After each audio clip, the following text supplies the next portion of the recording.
Hello à tous les amis, c'est Delphine, j'espère que vous allez bien. Écoutez, je suis ravie qu'on se retrouve, voilà, merci de m'accueillir chez vous. On poursuit notre voyage au cœur des arcanes et ce soir, on va faire le check-up sur l'arcane numéro 7, le chariot, une arcane très importante dans le développement, dans le voyage de l'âme, voilà, au travers en fait des arcanes majeures. Voilà. Avant de commencer le tirage, et vous avez vu, il y a une disposition un peu spécifique. Je vous en expliquerai les raisons juste après l'explication de la carte. Voilà. Juste pour ceux qui prennent les vidéos en route. Donc moi, je m'inspire en fait de ce book, le tarot de Rider-Waite, que j'ai retrouvé dans ma tarothèque, que je n'utilisais pas du tout. Et c'est vrai qu'il y avait des propositions de tirage pour chaque arcane majeur et j'avais trouvé l'idée vraiment super. Voilà. Alors, par rapport au chariot, avant de commencer le tirage, qu'est-ce qu'on peut dire sur la carte du chariot? Généralement, quand la carte du chariot s'invite comme ça dans le tirage, on va dire que c'est plutôt un gage de succès. Cette carte, elle nous invite à être moteur de notre vie et on est moteur de notre vie de par notre volonté. Et en fait, ça se traduit sur la carte de cette façon suivante, c'est-à-dire qu'il y a donc ce personnage, il y a les deux sphinx, le chariot. Souvent, dans façon traditionnelle, il est aussi représenté en fait par des roues en sens inverse. Et avec notre volonté, eh bien c'est nous qui allons diriger, c'est nous qui allons mener ce chariot comme en fait on dompte un peu un cheval. On nous parle donc en fait de volonté. Et c'est justement par la force de notre volonté que ça peut nous amener au succès. Voilà. Donc sur comment dirais-je, voilà, sur les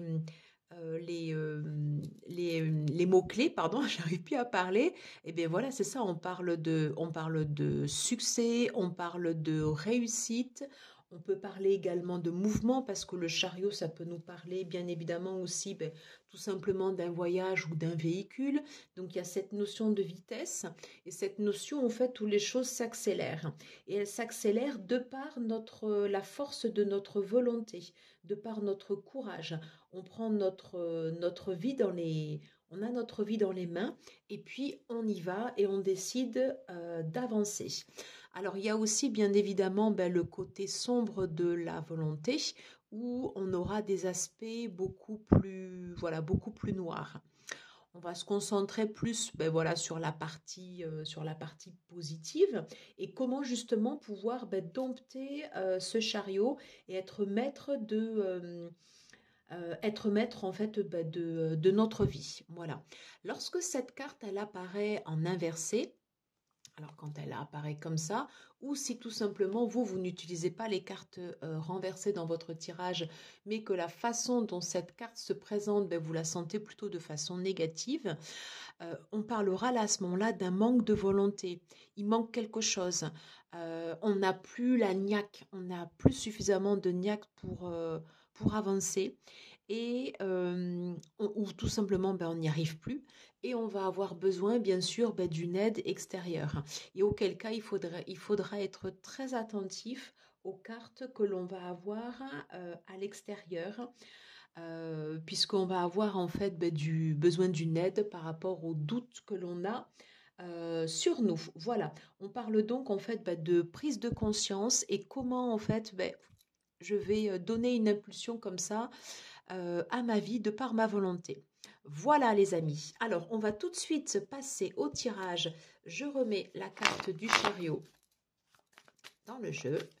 Je mélange, je me concentre et je vais vous expliquer. Et voyez, regardez, non mais déjà incroyable. J'ai le 8 de denier qui sort comme ça là et qui dit boss. C'est ça aussi la volonté, boss. L'expertise, on l'a pas comme ça, on l'a en travaillant. Et cette carte, elle nous parle aussi de volonté.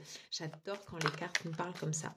Alors, je remélange un peu et je vous explique pourquoi j'ai positionné les cartes de cette façon. On fait juste, voilà, je le fais 2 fois et ça suffira. Allez, ok, ça marche. Alors, j'ai repris donc là pour le coup exactement le tirage du chariot. J'espère que c'est bien cadré et que vous voyez bien. Donc là, on va reprendre toutes les arcanes majeures et j'ai utilisé un autre tarot. Et on va venir positionner les cartes sur chacune des arcanes majeures. Donc le tirage du chariot, c'est le tirage pour prendre conscience pour avoir une prise de conscience, pardon, pour avoir un éveil, pour savoir justement comment je dois conduire ma vie. Et on va aller positionner une carte sur chaque arcane majeure. On commence tout de suite par le mat avec cette question. Dans quelle aventure vais-je me lancer immédiatement? Dans quelle aventure vais-je me lancer immédiatement? Celle-ci. Le magicien, pardon, j'allais dire l'impératrice. Où est mon énergie? Où est ma magie? Où est mon énergie? La papesse. Quel est le secret encore caché? Qu'est-ce qui est non révélé? La papesse. Qu'est-ce qui est non révélé? L'impératrice, cette fois-ci. Quelle est ma passion?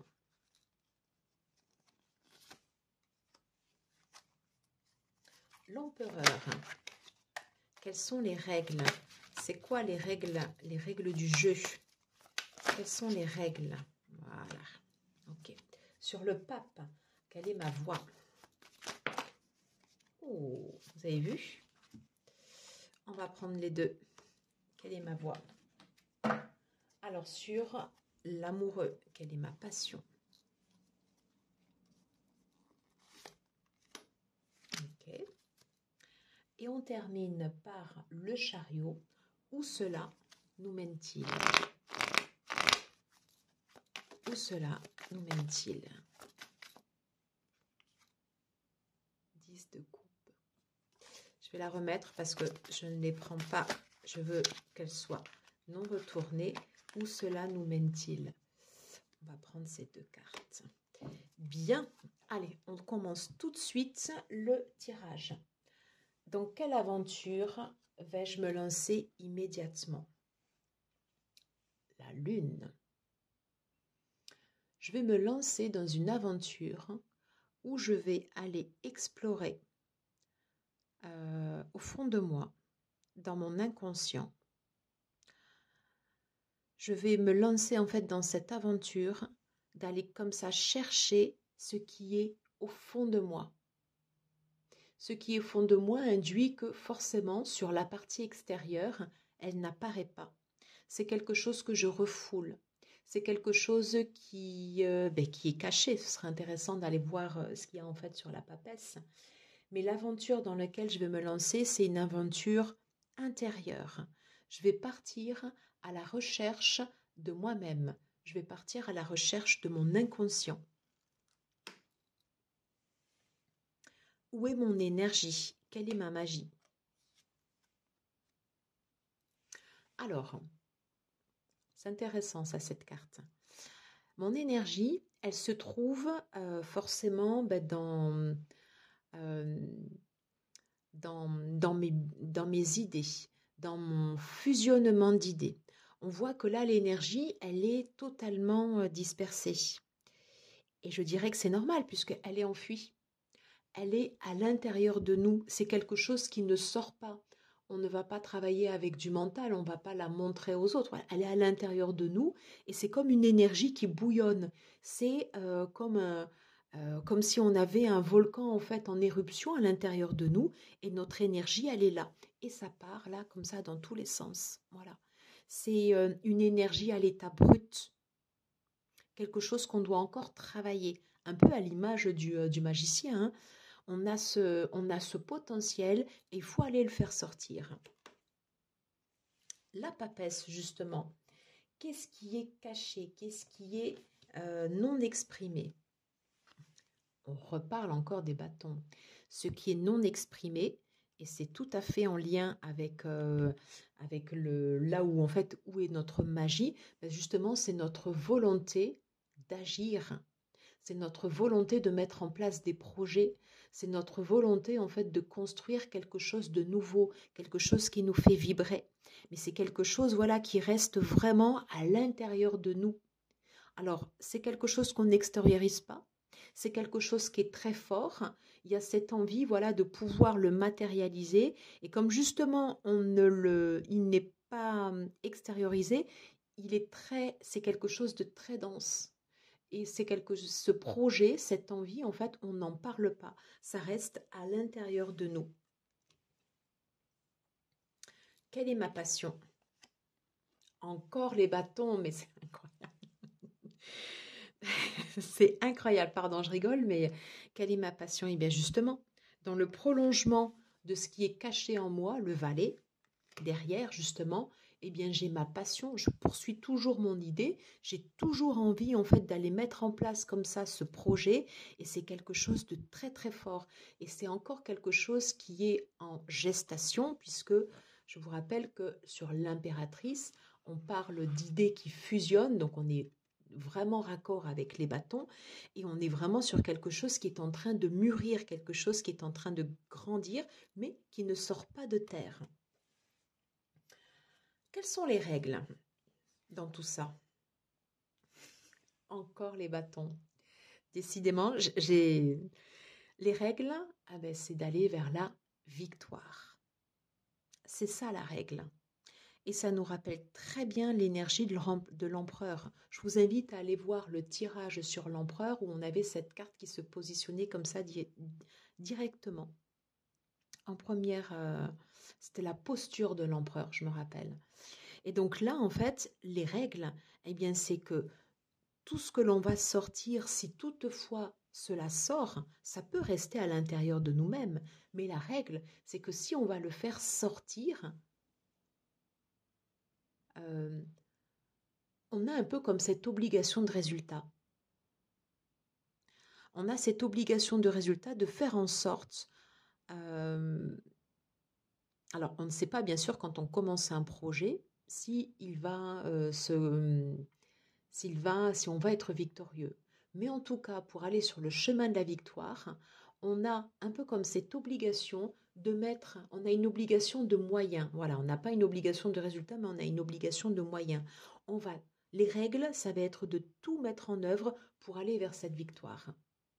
Alors, si on l'a, bah, c'est top. Si on l'a pas, et si on a tout mis en place pour aller vers cette victoire, c'est qu'à un moment ou un autre, dans l'équation du jeu, ça ne devait pas matcher. Mais au moins, on n'aura pas de regret parce qu'on sera allé jusqu'au bout. Donc la règle, c'est ça. Il faut rien lâcher et il faut ne pas avoir de regrets. Il faut y aller. Il faut tout tester. Quelle voie s'ouvre à moi avec le pape? Ah oui, j'en avais deux. Non, mais... Je vous assure que j'ai tiré les cartes devant vous. Hein. Quelle voie s'ouvre à moi? Ben, la stabilité, la concrétisation, le fait de bâtir, il y a quelque chose de fort avec ce chiffre 4. Ce qui s'ouvre à moi, ça peut être une officialisation, ça peut être la construction d'une relation, ça peut être une officialisation, ça peut être une officialisation d'un projet, par exemple, professionnel, mais c'est tout ce qui va en fait prendre forme et qui est teinté de succès. On avait cette deuxième carte. Quelle voie s'offre à moi? La voie du changement. Tout ça, c'est la voie du changement. Et bien sûr, puisque tout ça, en fait, on a vu qu'il y a une grosse partie comme ça intérieure et il y a un gros travail justement pour pouvoir le faire sortir. Et le fait qu'on ait comme ça cette carte inversée, la mort, l'arcane sans nom, on nous dit justement ne résiste pas au changement. Suis le mouvement. Puisque si tu résistes au changement, il y aura des blocages. Ça va rester à l'état en fait comme ça de fusion mais qui ne sortira pas. Comme une boule comme ça qui peut imploser. Donc la voie qui s'offre à moi, c'est encore une fois la stabilisation au-delà du succès, c'est le fait de se poser et après de profiter voilà, de tout ce qu'on aura pu mettre en place. Et on nous dit, ne résiste pas à l'appel qu'il y a en toi. Super, super. Comment exprimer cette passion? Avec le cœur, en parlant avec les tripes, voilà, en mettant en fait nos actions avec ce qui va nous faire avancer. Vous voyez, on n'est pas du tout dans le mental, là, mais pas du tout, du tout. On va avancer en fait avec le cœur. On parle des projets du cœur, on parle de ce qui nous fait vibrer, euh, ouais, de ce qui nous fait pulser. Et par rapport à tous ces bâtons où on a cette énergie comme ça de feu, cette carte-là, le cavalier de coupe, euh, justement l'élément eau comme ça, c'est comme si ça venait, c'est comme si ça venait, alors surtout pas tempérer, c'est pas ça, c'est pas le mot, c'est comme si ça venait comme ça adoucir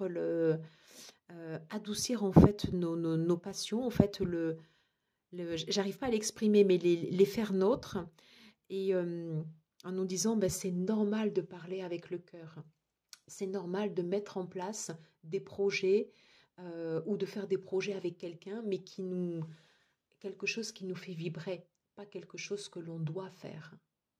Et ça, c'est quelque chose que l'on sent en nous.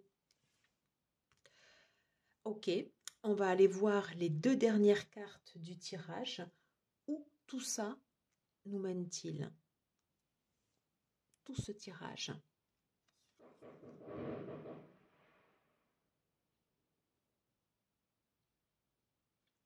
Alors, je ne sais pas si vous avez entendu où tout ça nous mène-t-il. Là, on a les épées.